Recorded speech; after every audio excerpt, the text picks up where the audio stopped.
Are you looking for an athletic scholarship?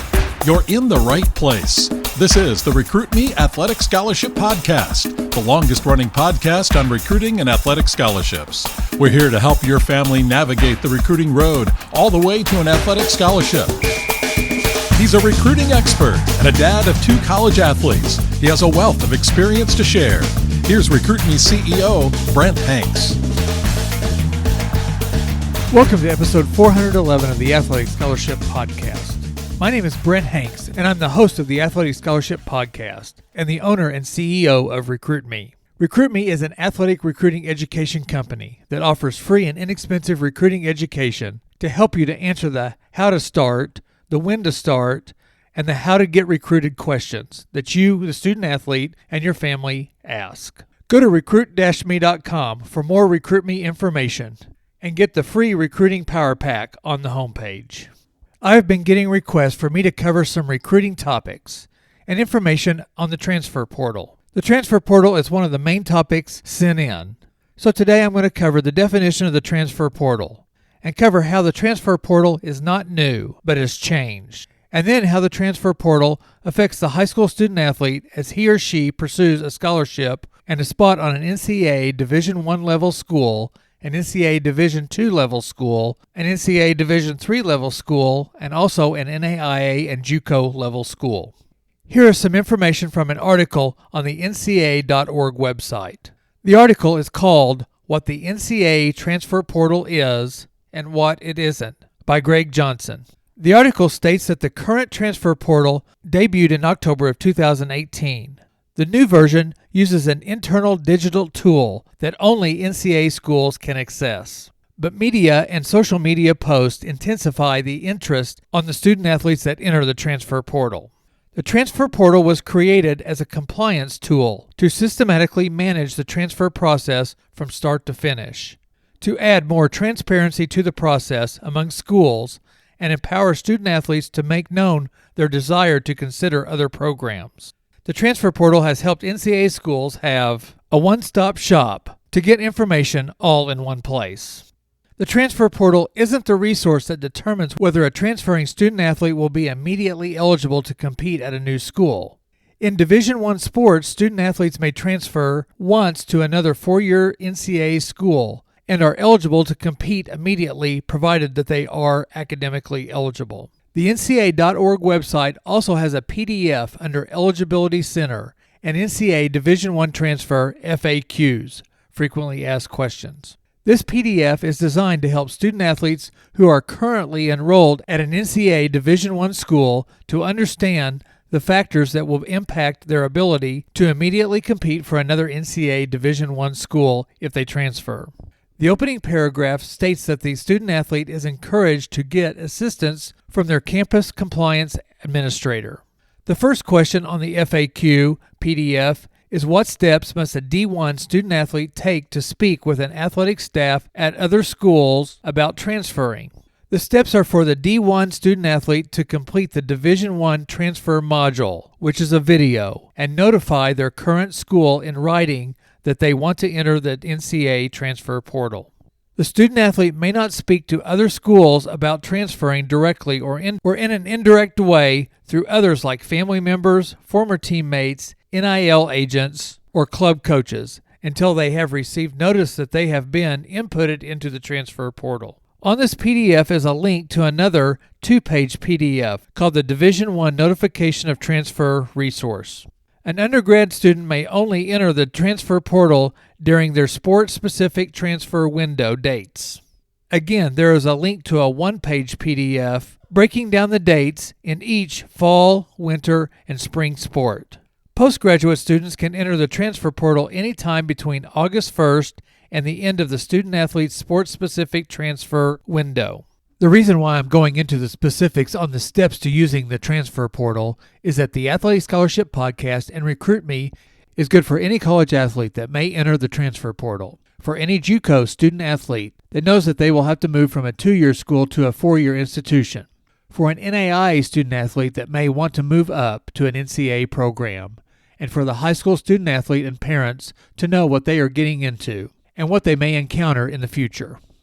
The Division I Notification of Transfer PDF document has a section called the Implications of Notification of Transfer. Here are some of the bullet points. After notifying your current school that you intend to transfer, that D1 school can cancel or reduce your athletic-related financial aid or scholarship for the next or future terms. After transfer portal notification, your original school is not obligated to take you back as a student-athlete. Find out how many credits transfer and whether the next school, has your major. Make sure you qualify to play at the next school academically. From my research, all NCAA Division I and Division II schools use the Transfer Portal website, and the school's compliance administrator will enter the student-athlete's information after the student-athlete gives a written request to them. At the NCAA Division III level, a student-athlete must have a written permission to contact before engaging in any direct or indirect recruiting with any NCAA Division I or Division II schools. Only some Division III schools use the NCAA Transfer Portal. The Division III student-athlete needs to consult with their compliance office.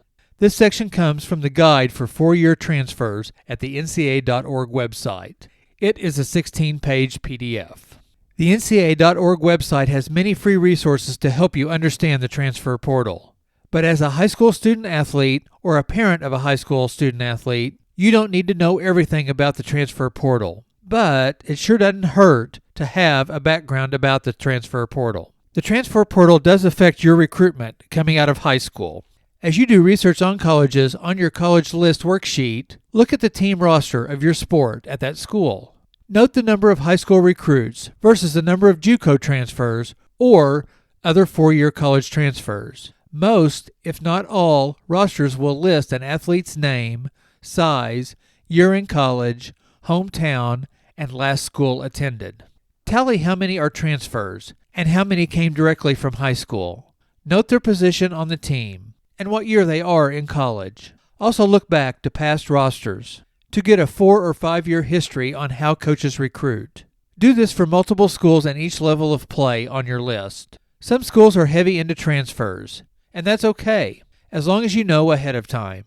Some schools are still into high school recruits, and some do a consistent mix. This may be harder to track, but find out where players go if they are not on the roster from one year to the next. Ask the questions, do a lot of players leave and why?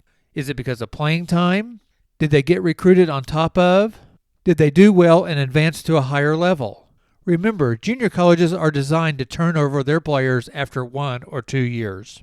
Recruit Me wants high schoolers to start doing recruiting on all levels as they start their freshman year of high school and during their freshman year of high school. This is to have research done and have a good feel for how rosters are put together at colleges that they are interested in. Doing the research can be done at any time you're in high school and should be done continuously. But the earlier done, the better. Email me, brent@recruit-me.com, and I'll send you 2 free worksheets, the College Parameters Worksheet and the College School List Worksheet.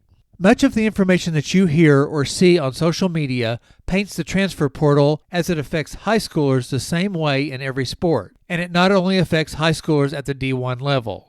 Well, as I have said many, many times in the past on the Athletic Scholarship Podcast episodes, if there are 1,000 recruits, there will be 1,000 different recruiting journeys. Parker, my older son, was recruited in the 2016 and 2017 timeframe, before COVID, and before the transfer portal really was taking hold, with no sit-out penalty just coming into play. Parker ended up at Northwestern University, and through our research we found out Northwestern mainly recruited high school players at the time. Parker's recruiting class had 7 high schoolers from 7 different states. Northwestern had no junior college transfers, and very few transfer portal and graduate transfers. One of the grad transfers, though, during Parker's years was a D3 grad transfer, and one was from Davidson, a D1 grad transfer. With a few coaching changes, it seems Northwestern still recruits mainly high schoolers, but it is worth doing research on them and other colleges to verify the school's recruiting patterns. You will find NCAA Division I and Division II teams that rely heavily on transfers from either 4-year schools and from 2-year junior colleges to fill their rosters, which have holes from graduation, transferring out athletes, injuries, and in some sports, professional drafts. I reached out to an NCAA Division II men's basketball coach about the transfer portal and how it has affected his recruiting. He felt the transfer portal, along with COVID, was greatly affecting his recruitment of high school players. Typically, he would recruit 2 to 3 high schoolers per year. But now, he is recruiting 1 to 2 high school players, and they have to be impact players. He said teams are older, and it makes it harder for a younger high school recruit to get minutes. The timetable for this NCAA Division II men's basketball team recruiting is they target top high school prospects in the summer, and then recruit them hard in the fall. Offers and asking for commitments happen early in the high schooler's junior or senior year of their high school season.